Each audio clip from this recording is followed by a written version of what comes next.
Okay, so what is inflation and what's wrong with it? In the news, we see inflation appear all the time. Well, we know the Fed keeping a close eye on inflation. The latest report that we just got this morning. The latest U.S. inflation from the Federal Reserve. But does it really mean anything? Let's start at the most basic level. What is inflation, the idea? Inflation is when prices rise, which means that the purchasing power of a currency decreases. The more gold coins that are in the pot, the less each individual gold coin is worth. So, how do we measure inflation? Well, why don't we just compare the price of, let's say, a roll of paper towels to paper towels a couple years ago? That should give us a pretty good idea of how prices have risen over time. But we don't just need paper towels to live. We need food, gas, housing, energy, and a bunch of other things. So, here's a solution. Why don't we bundle all these things together, get the price, and then compare it to the bundle of the same exact things from a couple years ago? Well, that's exactly what we do, and it's called the Consumer Price Index, or CPI. And this bundle of these things is called the market basket. Basically, the Bureau of Labor Statistics, or the BLS, puts out surveys to different urban regions of America to understand how much items in the market basket cost. Then they take the total cost of the market basket, divide it by the cost of the market basket in a base year, and then multiply it by 100. And poof, we got our CPI. But this number doesn't look like the inflation percentages we see on TV, so what gives? Well, the inflation rate percentage that you see is the percentage change of this CPI number since last year in the same month. And there we have it, our scary inflation rate. So, what's wrong with this inflation rate? While CPI seems pretty straightforward, to quote YouTuber CGP Grey, there is almost a law of the universe that solutions that are the first thing you think of and look sensible and are easy to implement are often terrible, ineffective solutions. Once implemented, will drag on civilization forever. While maybe not quite that dramatic, CPI has a lot of flaws that can distort our measuring stick of inflation.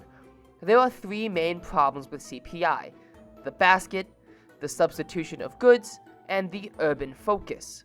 First, the problem with the basket. CPI can change wildly based on how we measure the stuff inside of it and what we decide to include in the basket. For example, in 1983, the Bureau of Labor Statistics decided to change the way we calculate housing from using home prices to a less volatile rental cost. How did this change our inflation rate? It made the line flatter, lower, and less volatile. As a result, the total CPI is lower and less volatile.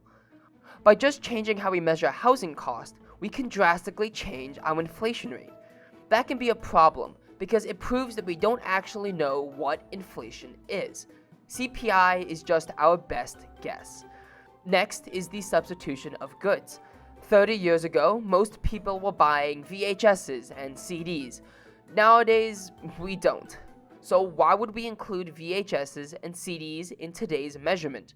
To solve this, the BLS changes what we include, what we don't, and how much each is weighed, which can change the end resulting number. However, it takes time for the BLS to change the goods in the basket, so stuff that is new won't be taken into consideration into CPI.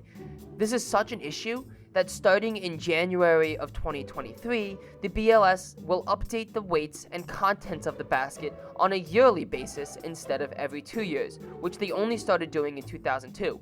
Before that, they would update the basket only every 10 years.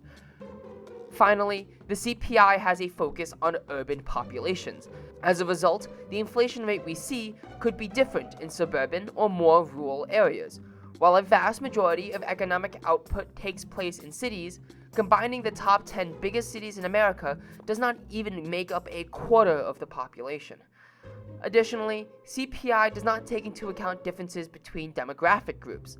so inflation could be hitting one group or community harder than another, and we would never know. Because of these flaws, the CPI we see tends to overestimate the actual inflation rate. So, what about alternatives? Here to talk to us about these alternatives is Syracuse University economics professor Michael Lorenzo. Well, in terms of measuring the price level, we're trying to get a grasp on cost of living. There are a few ways to go about that. The CPI itself tries to get a handle on what the typical average consumer spends their income on. A major alternative would be to not track what everybody purchases, but to instead look at every good and service offered in an economy. That's our GDP deflator. That idea is to just look at everything that is bought and sold in the economy, the total of GDP, track those changes. You lose a little bit of precision when doing that, but if you look at the two measures, that relative to the CPI, they move fairly consistently with each other, so it's not that big of a trade-off. Other alternatives would be the Fed uses what we call the Personal Consumption Expenditures Index, the PCE index, which is very similar to the CPI. One of the downsides of the CPI is the basket tends to be fixed, and when new alternatives arise, we don't update what's in the basket.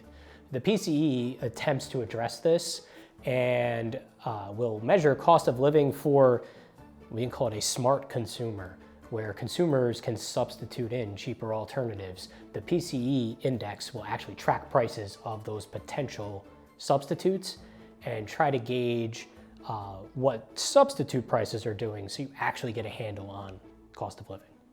Well, we tend to see inflation in the CPI data kind of broadcast to the public because that is what they're used to.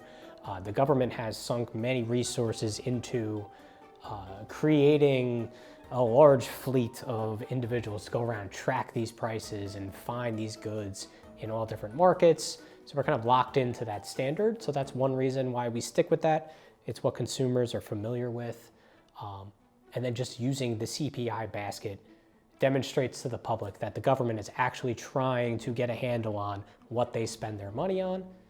So it makes the consumer feel at least like the government cares about them to some extent. CPI still has a lot of uses even with its flaws. It allows us to measure only certain industries and compare them against wider trends. For example, this graph tracks the cost of higher education, things like college fees, tuition, and books. With this, we can see that the cost to go to college has far outpaced inflation, and therefore has become relatively more expensive over time. While there are many causes for this, like fiscal policy and cultural changes around going to college, this is still useful information that gives us a rough idea of how the cost of going to college has changed over time. In conclusion, we should be careful when we see these scary inflation numbers in the media. Understanding where they come from and what they actually tell us is important to not overreact or blow numbers out of proportion. And now you know the true meaning of inflation.